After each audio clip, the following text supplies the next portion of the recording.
안녕하세요. 오늘도 사연살롱을 찾아주셔서 감사합니다. 저는 50대 초반에 서울에 사는 여성이에요. 지금까지 살아보니 50년이라는 세월이 긴 것도 아닌데 어릴 때는 50이라고 하면 왜 그렇게 까마득하게 느껴졌는지 모르겠어요. 그렇게 길지도 짧지도 않은 인생이지만 저의 이야기를 해볼까 해요. 저희 집은 제가 6살쯤에 아빠가 친척 보증을 선 게 잘못돼서 집안이 완전히 풍비박산이 났어요. 제 기억이 있을 때부터 저희 집은 매일 저녁은 먹을 수 있을지 엄마가 걱정하고 눈물 흘리는 게 일상이었어요. 그러다가 아빠는 제가 초등학교 2학년 때부터 아예 시골 외가로 도망을 가서 한참 동안 저희와 만나지 못했죠. 언니는 공부를 참 잘했는데 집이 워낙 사정이 안 좋으니 제대로 된 문제집 사주기도 어려웠어요. 학원은 꿈도 꾸지 못했고요. 학교에서 언니 담임선생님이 엄마한테 언니를 이대로 두기에는 너무 아깝다며 집에서 신경을 써달라고 했다는 말을 들었어요. 엄마는 언니를 늘 미안한 마음으로 지켜보다가 결국 한 가지 결단을 내리게 됐어요. 언니를 미국에 잘 사는 동양인 부부에게 입양 보내기로 했어요. 그 부부는 아이가 생기지 않아서 계속 시도를 하다가 나이를 먹게 됐대요. 언니처럼 똑똑하고 예쁜 딸을 원했다나 봐요. 혜정아, 엄마는 절대 너를 버리는 게 아니야. 혜정이 벌써 4학년인데 이렇게 머리 좋고 똑똑한 딸 이대로 두면 안 될 것 같아서 그래. 거기는 여기보다 훨씬 좋으니까 가서 꼭 잘 살아야 돼. 마음 단단히 먹고 강하게. 알았지? 엄마는 언니가 가기 전날 나란히 잠든 저와 언니를 보며 하염없이 우셨어요. 미안해. 부모 잘못으로 어린 너희를 이렇게 만들어서 정말 미안해. 내 딸들, 엄마가 죄인이야. 잠든 척하고 있던 저는 어린 마음에도 울면 안 된다는 생각에 얼마나 꾹 참았는지 아직도 기억이 생생해요. 저와 엄마는 공항에 가지 않고 집에서 언니와 이별을 했어요. 언니가 미국에 가고 난 후 저희 집 형편은 전보다 나아졌어요. 매일 밥을 먹을 수 있을지 걱정하지 않게 됐고 엄마도 일을 하러 나가지 않으셨어요. 그리고 얼마 안 있어 엄마는 학교 앞에 작은 문방구를 열었어요. 나중에 커서 안 일이지만 그때 언니를 데려간 분들이 저희에게 금전적인 도움을 줬던 거였죠. 엄마는 전보다 멍하니 하늘을 보고 있는 날이 많아졌어요. 사람이 무능하니까 자기 자식을 앞세워서 이렇게도 살게 되는구나. 내가 한심해. 라는 말을 자주 하셨고요. 저는 언니를 보러 미국에 가면 안 되냐고 가끔 졸랐어요. 예쁘고 공부도 잘했던 언니가 많이 보고 싶었거든요. 혜영아, 여기 언니랑 찍은 사진 있잖아. 언니 보고 싶으면 이거 봐. 지금 언니 아주 중요한 때라 우리하고 만날 수 없어. 혜영이 참을 수 있지? 엄마 말씀대로 저는 학교에도 사진을 가지고 다니면서 언니가 보고 싶으면 사진을 꺼내보곤 했어요. 마지막에 언니가 저한테 줬던 머리핀은 작은 상자 안에 넣어 아주 소중히 간직했고요. 그렇게 하루 이틀 지나고 1년 2년 지나다 보니 언니를 잊지 않으려고 해도 점점 생각하지 않게 되더라고요. 또 고등학교에 가서 둘도 없는 친구들이 생기면서 제 생활을 하다 보니 한동안은 아예 언니를 잊어버리기도 했어요. 그럴 때는 언니한테 얼마나 미안했는지 몰라요. 언니, 미안해. 그동안 내가 너무 언니 생각 안 했지? 그래도 내 마음 깊은 데에는 항상 언니가 있어. 언니, 우리 언젠가 꼭 다시 만나자. 언니 그동안 잘 지내야 돼. 라며 사진에 대고 이야기를 하고 잠들기도 했어요. 제가 대학교 1학년이 되자 아빠가 집으로 돌아오셨어요. 아주 많이 늙고 제 기억보다 작아진 아빠는 비 때문에 고생을 너무 많이 하셨는지 여기저기 아픈 데가 많았어요. 그래도 이런 날이 오네. 당신이 돈을 갖고 집에 오는 날이. 이제는 우리 혜정이만 잘 살게 빌면 되겠다. 라며 엄마는 한결 편해진 표정으로 말씀하셨죠. 하지만 얼마 안 가서 엄마는 몸에 이상을 느끼셨고 병원에서 검사를 한 결과 위암이라는 걸 알게 됐어요. 진짜 가슴이 무너지는 것 같았어요. 스트레스가 많으셨던 것 같네요. 무조건 마음 편하게 갖고 수술한 다음에 항암주사 잘 맞으셔야 돼요. 라는 의사의 말에 엄마는 그저 넉넉한 표정이었어요.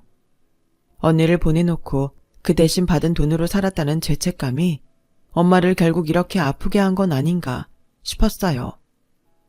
엄마, 나 두고 가면 안 돼. 이제는 좀 편하게 살 수도 있는데 이렇게 아프면 어떡해. 엄마 그동안 고생한 거 억울해서 어떡해. 라며 울면서 엄마를 간호했지만 결국 엄마는 병을 이기지 못하고 세상을 떠나셨어요. 마지막에 엄마는 언니가 어디 있는지 말씀을 하려고 했지만 결국은 말을 잇지 못하고 눈을 감으셨죠. 혜영아, 너는 정말 네 언니 어디로 갔는지 모르는 거지? 엄마만 알고 있던 거였지? 언니가 간 집하고 단단히 약속했었나 봐. 우리 먹고 살게 해주는 대신 찾지 않기로. 엄마가 어딘가에 주소라도 써놓았을 줄 알았는데 아무것도 없네. 엄마를 납골당에 모셔놓고 돌아오는 길에 아빠와 저는 이렇게 말하며 이제는 언니를 정말 못 찾겠구나 싶었어요. 그래도 언니가 미국에서 행복하게 잘 살고 있기를 생각날 때마다 빌고 또 빌었어요. 엄마가 돌아가시고 1년이 좀 지났을 때 아빠도 세상을 떠나셨어요. 원래 있던 지병이 엄마 돌아가신 후 더 심해진 것 같다니 꼭 엄마를 따라가듯이 엄마 첫 제사가 지나고 얼마 안 돼서 눈을 감으셨죠. 아빠, 거기서는 엄마하고 여기서 못다한 이야기하며 행복하게 살아. 하지만 저는 완전히 외톨이가 되었어요. 그저 어딘가에 있을 언니가 유일하게 세상과 저를 연결하는 끈이었죠. 아빠가 돌아가시고 몇 개월은 너무 외롭고 힘들어 밤마다 울기만 했어요. 그러다가 대학교 4학년이 된 저는 제 성적표를 보고 정신이 번쩍 났어요. 미국 간 언니만큼은 못해도 공부를 잘해서 엄마를 기쁘게 해드리고 싶었던 저는 대학에 와서도 과에서 손꼽힐 만큼 성적이 좋았거든요. 그런데 한 1년을 엄마 아빠를 그리워하며 살다 보니 성적이 많이 떨어졌더라고요. 정신 차리자 하네요. 이러면 너만 손해야. 하늘에 계신 엄마 아빠는 또 얼마나 슬퍼하시겠어. 네가 잘 살고 있어야 언젠가 언니를 만나도 떳떳하고 언니도 기뻐할 거 아니야. 그렇게 저는 마음을 다잡고 학교 공부를 하면서 공무원 시험 준비를 했어요. 저는 다시 제 수중에 돈이 떨어져서 밥을 굶을지도 모른다는 그런 공포감이 있었어요. 그래서 항상 용돈도 잘 쓰지 않고 모아서 저금했고 위험성이 있는 투자나 창업 같은 거는 쳐다도 보지 않았어요.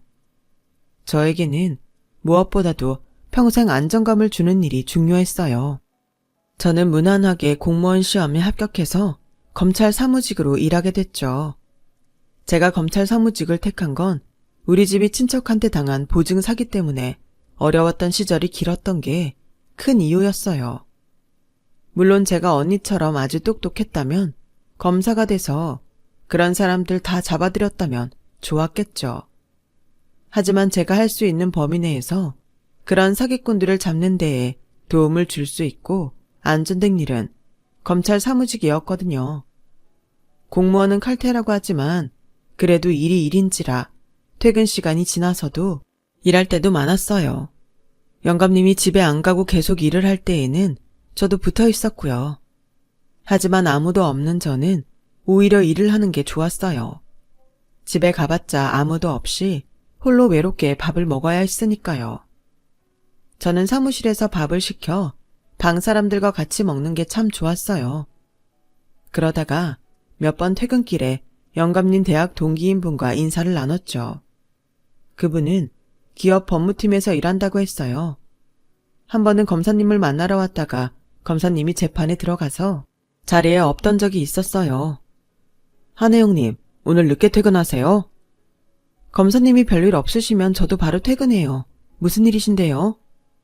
아, 그게 제가 영화표를 끊었는데 제가 이걸 꼭 보고 싶은데 주변에 같이 보러 가줄 사람이 없네요. 저랑 영화 보러 가실래요? 라며 수줍게 표를 내미는 거였어요.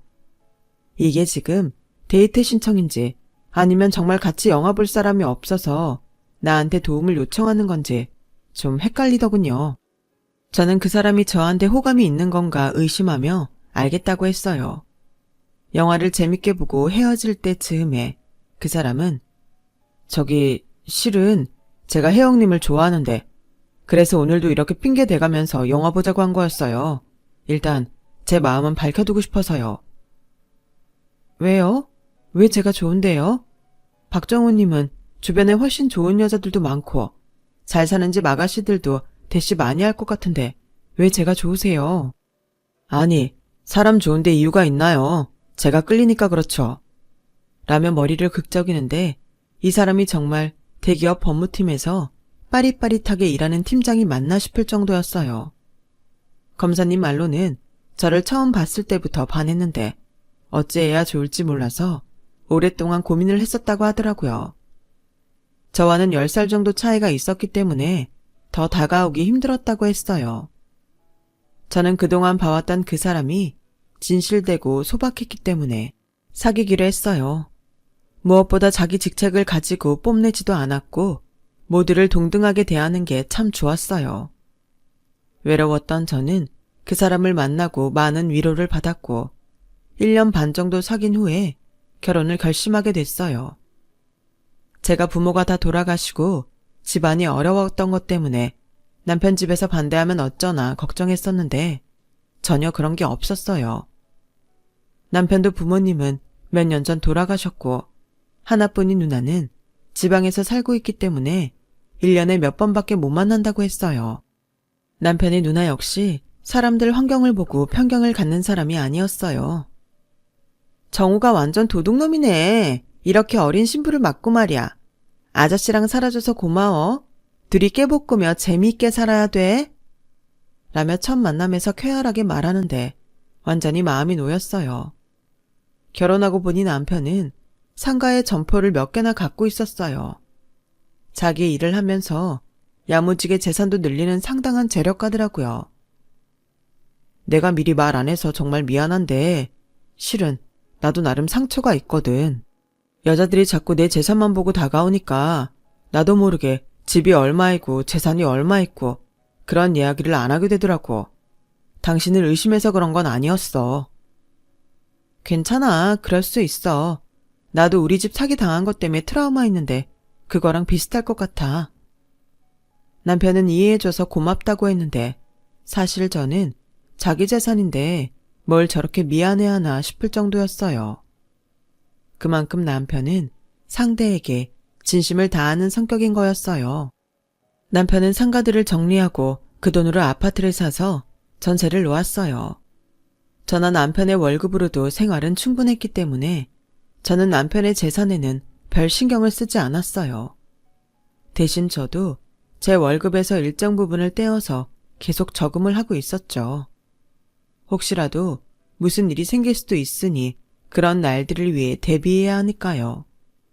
남편 역시 제가 월급으로 뭘 하든 상관하지 않았어요.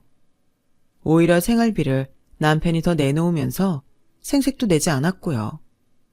저는 그런 남편이 너무 고마워서 한 번은 엄마 아빠 날골당에 가서 두 분에게 감사하다고 한 적이 있었어요.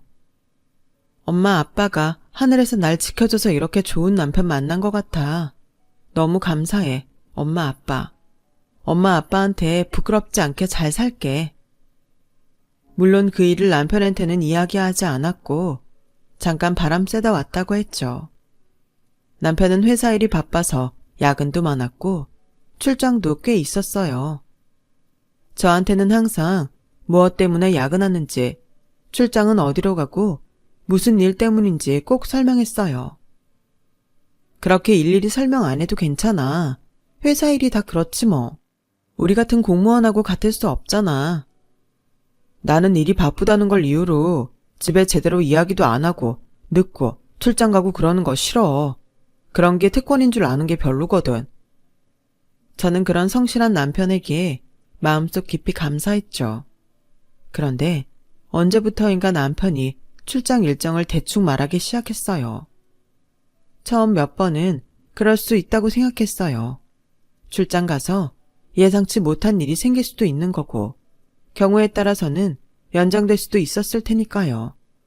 하지만 출장이라고 일정을 흐지부지 말한 적 없었던 남편이 자꾸만 그러는 데다가 출장도 전보다 많아진 것 같아서 회사에 무슨 일이라도 생긴 건가 싶었어요. 혹시 회사 뭐 어려운 일 있어? 미국에 무슨 일 터진 거야? 전에는 2달이나 3달에 한 번 가던 미국 출장을 왜 이렇게 매달 가? 아, 그게 좀 그럴 일이 있어. 남편은 표정이 어두워지면서 저와 눈을 못 맞췄어요. 저와 2년 가까이 살면서 그런 적이 없는데 왜 그러는지 알 수 없었죠. 제가 결정적으로 남편을 의심하게 된 건 자꾸 생활비를 줄여서 주는 것 때문이었어요. 3번까지는 그런가 보다 했는데 그냥 줄이는 것도 아니고 자꾸 늦어지더라고요. 그러더니 아예 일주일, 한 달 이렇게 밀리는 거였어요. 저는 생활비를 안 주고 3달이 지나자 더는 참을 수가 없었어요. 당신 정말 아무 일 없어? 왜 생활비를 안 줘? 지금 4달째인 거는 알아? 부부가 돈 가지고 따지는 거 좀 치사하긴 한데 1년에 4분의 1을 내 돈으로만 생활했잖아. 그러니 나도 안 물어볼 수가 없지. 왜 그래? 무슨 일이 생긴 거면 나도 알아야지. 정말 미안. 내가 너무 바빠서 완전 깜빡했어. 이따 나가자마자 넣어줄게. 남편은 정말 그날 바로 2달치를 입금했어요. 하지만 그 다음 달에 또 생활비를 주지 않았고 저는 불안함에 가슴이 두근거렸어요. 아무래도 남편한테 제가 모르는 일이 생긴 게 분명했어요. 저는 결국 남편을 하루 정도 미행했고 남편이 어떤 여자를 호텔 커피숍에서 만나서 이야기하는 장면을 목격했어요. 그걸 본 순간 저는 바로 호텔을 뛰쳐나왔어요. 설마 했는데 남편한테 다른 여자가 생긴 건가 싶어 너무 두려웠죠. 그 여자는 깔끔한 정장 차림에 굉장히 사무적으로 보였어요. 그래, 일 때문에 만난 걸 수도 있잖아. 별일 아닐 거야. 하지만 남편이 그 여자를 만난 건 퇴근 시간이 지난 후였어요. 남편은 그날 오후에 저한테 회사 고객과 미팅이 있다며 문자를 주긴 했어요. 그렇지만 왜 평범한 카페를 놔두고 호텔 커피숍까지 가야만 했을까? 특별한 사이는 아닐까? 별별 생각이 다 들었죠.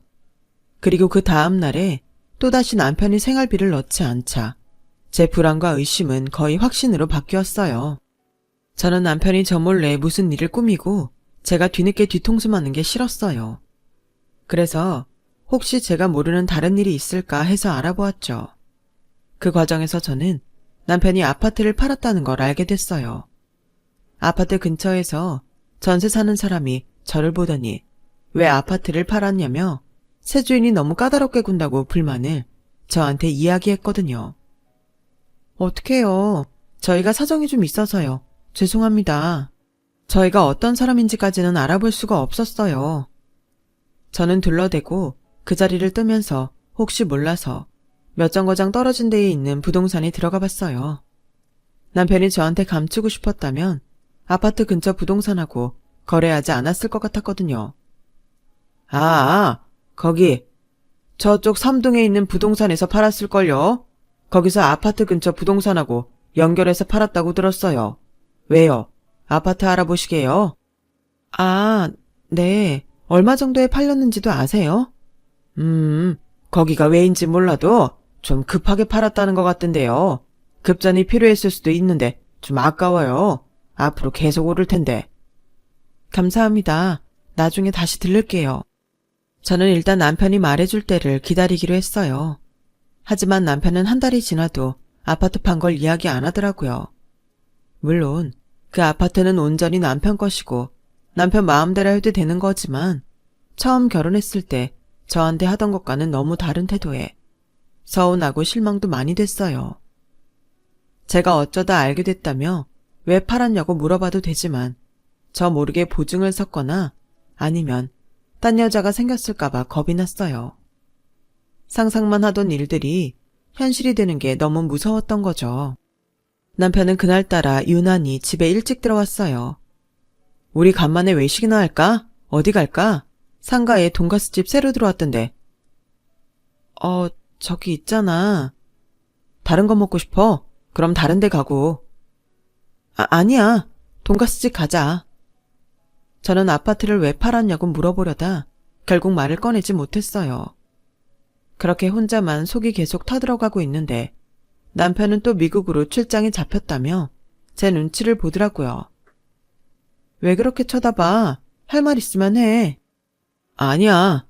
특별히 할 말은 없고 나중에 이야기할게. 나중에? 알았어.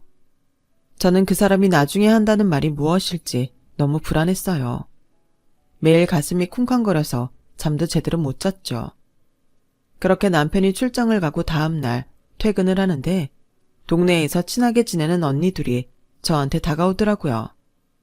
있잖아. 자기네 집 샀어? 저 바로 건너편 아파트 있잖아. 며칠 전에 거기서 자기 남편 나오더라고. 근데 보니까 경비원한테 열쇠도 주고 이야기하길래 궁금해서 물어봤지. 그랬더니 거기 얼마 전에 샀다고 경비원이 그러더라. 자기네 재테크를 어떻게 하길래 아파트를 사. 대단하다. 저는 언니들 말이 귀에 하나도 들어오지 않고 정신이 멍해졌어요. 이게 다 무슨 일인지 알 수가 없었죠. 근데 말이야, 자기 남편이 어떤 여자하고 차를 타고 가던데? 됐어. 그런 말을 쓸데없이 왜 해? 얘 남편 몰라서 그래. 옷도 딱 보니까 정장에다가 그냥 일하는 사이 같은데 뭘. 신경 쓰지 마, 혜영아. 그래, 미안해. 내가 주책이다. 자기네 남편 직원인가 보지 뭐. 언니들은 제 안색이 안 좋은 걸 눈치챘는지 저를 달랬어요. 저는 더 이상 참을 수가 없었고 회사에 전화해서 남편이 출장에 놓고 간 게 있다며 어디로 갔는지 알아봐 달라고 했죠. 그랬더니 출장 간 김에 휴가를 붙여서 쓰고 온다고 했다는 거였어요. 전화를 끊은 저는 이 남자가 바람을 피고 있다고 확신했어요. 아니 어떻게 집에서 걸어서 10분인데 아파트를 얻어? 어떻게 이럴 수 있어 나한테? 눈물이 비오듯 쏟아졌어요. 너무 쉽게 사람을 믿었다고 자책도 했고요. 저는 결국 통장 하나를 들고 흥신소를 찾아가서 미국에 가서 남편이 뭐라고 오는지 알아봐 달라고 했어요. 미국 비행기표, 숙박비 다 대고 돈도 드릴 테니 이 사람 뭐 하는지 알아봐 주세요. 귀국은 먼저 하시고요. 그런 제가 너무 치졸하고 우습기도 했지만 저는 정말 끔찍한 일을 아무것도 모른 채 맞닥뜨리고 싶지 않았어요. 그날 새벽 남편이 미국에서 전화를 했어요. 당신 요즘 잠을 잘 못 자는 것 같아서 걱정됐지. 역시 깨 있었네. 마음을 편하게 가지려고 노력해봐. 스트레스가 건강에 얼마나 나쁜데. 지금부터라도 취미를 가져보는 것도 괜찮고. 당신 너무 일만 하고 돈 모으는 데에만 신경 쓰는 것 같아. 왜 그렇게 말을 해? 내가 생활비 안 준 거 뭐라고 했다고 돈 이야기하는 거야? 저는 말이 곱게 안 나갔고 남편은 당황했는지 잠시 말을 못하더니 할 말이 있는데 집에 가서 하자고 했어요. 전화를 끊은 저는 손이 덜덜 떨렸어요. 남편이 할 말 있다는 게 다른 여자 생겼다고 그럴 것 같았거든요. 저는 흥신소 사람을 만나는 날까지 하루하루 애를 태우며 지냈어요. 남편의 친구인 검사님은 다른 지역으로 이동을 해서 만날 일이 없었죠. 만약에 지금도 같이 일했으면 아마 저는 병가를 내고 집에서 들어 누웠을 거예요. 검사님을 보면 당신 친구 뭐냐고 막 뭐라고 할 것 같았거든요. 시간이 지나 흥신소 사람을 만나는 날이 됐어요. 그 사람은 저에게 사진 몇 장을 전해줬어요. 사진 속 남편은 어떤 미국 아파트 앞에 있었고 또 하나는 병원에 어떤 여자와 들어가는 뒷모습이 찍혔어요. 제가 갔을 때에는 회사 일이 막 끝나서 휴가 중이더라고요. 저 아파트가 여자분이 지내는 곳이에요. 나이는 30대 후반이나 40대인 것 같고요. 저는 흥신소 사람이 건네주는 봉투를 떨리는 손으로 받았어요. 그날 밤 저는 한잠도 못 자고 고민을 했어요. 집에서 아무렇지 않은 척 남편을 기다릴지 아니면 남편이 오기 전 집을 나갈지 다른 방법을 써야 할지 계속 생각했어요. 저는 공항에 나가서 단판을 지어야겠다고 마음먹었어요. 나한테 성실하고 좋은 사람인 척 연기하고 산 것에 대한 벌로 작정하고 망신을 줘야겠다는 생각이었어요. 택시를 타고 공항에 가는 동안 어찌나 가슴이 두근거리고 입이 바짝바짝 마르던지 라디오에서 나오는 노래가 뭔지도 모르겠더군요. 저는 남편 비행기가 도착하는 입구에 서서 떨리는 두 손을 주먹을 꽉 쥐고 있었어요. 이윽고 사람들이 하나 둘 나오기 시작했고 전 남편을 찾았어요. 그런데 남편은 아무리 기다려도 나오지 않더라고요. 분명 그 시간 비행기가 맞는데요. 혹시 내가 또 바람 맞은 걸까 싶어 너무 화가 나고 눈물이 터지려는데 사람들 사이에서 남편 얼굴이 보였어요. 저는 남편이 어느 쪽으로 나올지 몰라서 먼발치에서 지켜보다가 남편이 왼쪽으로 걸음을 옮기길래 그곳으로 향했어요. 그런데 남편이 어떤 여자를 부축하고 나오는 게 아니겠어요? 얼굴은 가려서 잘 보이지 않았지만 사진 속 여자가 분명했어요. 그 여자는 남편의 어깨에 머리를 기대고 손을 잡고서 천천히 걸음을 옮기고 있었고 남편은 거기에 맞춰서 걷고 있었어요. 저는 보자마자 따기를 한 대 갈길 생각을 하며 바쁘게 걸음을 옮겨 남편에게 갔어요. 이윽고 남편 앞에 제가 딱 버티고 서자 남편은 놀라서 눈이 휘둥그레졌어요. 당신 웬일로 여기를 다 나왔어? 왜? 내가 나오면 안 될 때라도 나왔어? 아니, 그게 아니고 너무 의외라서. 의외라니. 이런 식으로 놀라지도 않고 담담한 남편을 보니 어이가 없고 분이 차올라서 막 손을 올리려는데 혜영아, 너 혜영이니? 하는 여자의 목소리에 저는 그만 그 자리에서 얼어붙고 말았어요. 앙상하게 마르고 핏기 없는 얼굴에서 어릴 적 언니 모습이 보였거든요. 언니? 정말 언니야? 혜정이 언니 맞아? 혜영아, 내 동생 혜영아, 너 다시는 못 보고 죽는 줄 알았는데. 언니는 나한테 쓰러지듯 안기더니 펑펑 울었어요. 언니는 너무 가벼워서 안긴 것 같지도 않았죠. 이게 다 어떻게 된 거야? 당신, 이게 뭐야? 저는 눈물을 줄줄 흘리며 남편을 바라보았어요. 남편도 붉어진 눈두덩이를 손수건으로 닦고 있었어요. 알고 보니 남편은 제가 어릴 때 언니와 헤어진 이야기를 듣고는 그때부터 미국 출장을 갈 때마다 언니를 찾았다고 해요.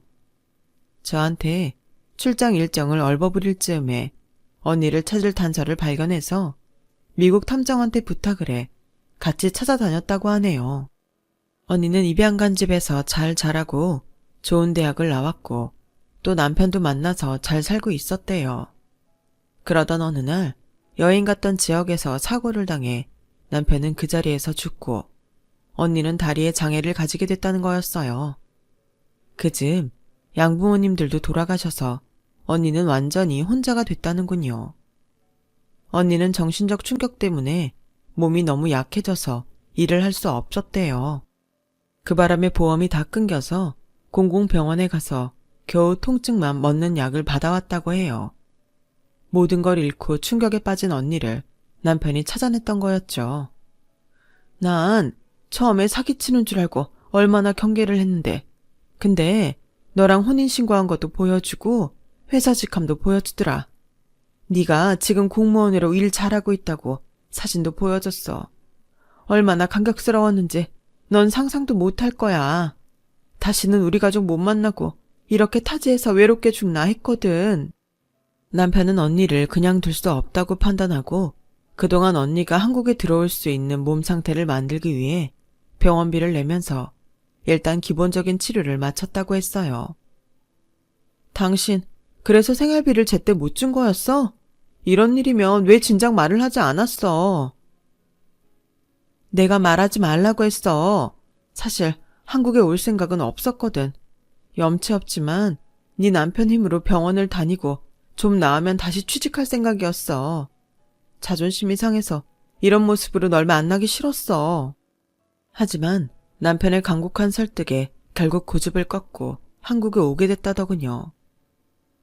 미안해 혜영아. 솔직히 아무 일 없이 잘 사는 네가 좀 믿기도 했어. 내가 많은 걸 누리며 여기서 잘 살던 시간을 잊어버리고 말이야.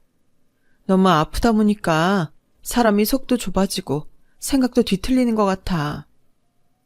괜찮아. 그럴 수 있지. 그동안 혼자서 얼마나 힘들었어? 나는 절대 그렇게 못 살았을 거야. 언니니까 견뎠지. 저는 언니와 서로 끌어안고서 펑펑 울었어요. 남편도 저희를 보며 잘 됐다고 하면서도 계속 울더라고요. 남편은 요즘 제가 계속 기분이 안 좋은 것 같아서 언니 이야기를 미리 하고 싶었는데 언니가 끝까지 자기가 한국에서 좀 나아지면 알려달라고 부탁한 것 때문에 말을 하고 싶어도 못했다고 했어요. 내가 그래도 동생한테 떳떳한 모습으로 나타나야지 싶어서 좀 더 건강해지고 영어 선생님 자리라도 찾고 너랑 인사하려고 했어. 내가 처음 보는 동생 남편한테 너무 어려운 부탁을 했지. 근데 네 남편 정말 진짜 괜찮은 것 같아. 내 그런 부탁까지 사소하게 생각하지 않고 지켜준 거 보면 말이야. 남편이 10분 거리에 얻은 아파트는 언니가 있을 집이었던 거였어요. 남편은 자기 재산을 털어서 저를 위해 그리고 언니를 위해서 많은 것을 내주었어요. 어떻게 그런 생각을 다 했어. 내 언니잖아. 아파트를 구해도 내가 하는 게 맞지. 내가 이러면 너무 미안해서 당신은 어떻게 봐. 당신하고 당신 언니 사연이 너무 마음 아팠고 내가 당신을 위해 뭘 해줄 수 있을까 고민해 봤는데 그게 최선 같더라고. 저 형이 여기서 편히 머물 곳이 있어야 당신도 마음 편하게 지낼 수 있잖아. 저는 남편을 끌어안고 펑펑 울었어요. 그동안 의심했던 것도 너무 미안했고 혼자 불안해하며 지냈던 시간들이 너무 바보 같기도 했고요. 그만큼 남편을 믿지 못했다는 자괴감에 더 눈물이 났던 것 같아요. 남편은 괜찮다며 미리 말 못해서 미안하다고 저를 토닥여줬어요. 그렇게 제가 남편을 의심했던 일은 일단락 되었고 언니는 한국의 대학병원에서 다시 검사를 받았어요. 다행히 저는 다리는 한 번 더 수술하면 나아질 거라고 하더라고요. 언니는 수술 날짜를 받아 병원에 입원했어요. 저는 언니가 수술을 하는 동안 꼼짝 않고 수술실 앞에 있었어요. 하늘에 계신 엄마 아빠가 언니 수술이 잘 되게 해달라고 계속 기도하고 또 기도했어요. 다행히 언니는 수술을 잘 마쳤고 길고 긴 재활치료에 들어갔어요. 그리고 몇 달 후 언니가 어느 정도 걷는 게 편해졌을 때 엄마 아빠를 모신 낙골당에 갔죠. 엄마 아빠, 우리 이렇게 다시 만났어. 내가 너무 늦게 왔지? 혜영이 혼자 고생하며 살았을 텐데 이제 내가 옆에서 지켜줄게. 엄마 아빠, 나한테 다시 언니 보내줘서 정말 고마워. 하늘에서 보내준 선물로 알고 평생 언니 잘 돌보며 살게. 저와 언니를 그렇게 엄마 아빠 앞에서 손을 꼭 잡게 해준 남편에게 고마웠습니다. 그때부터 지금까지 저희는 언니와 항상 같이 이사를 다녔고 늘 가까운 데에서 왕래하며 행복하게 살고 있어요. 저와 남편은 예쁜 딸 아들을 뒀고요. 그렇게 우리 모두 평안한 생활을 이어가고 있네요. 정말 예전을 떠올리면 꿈 같기만 해요. 언니는 어느 회사에 영어 통역 일을 하다가 나이가 들면서 작은 영어 학원을 운영하면서 아이들을 가르치고 있어요.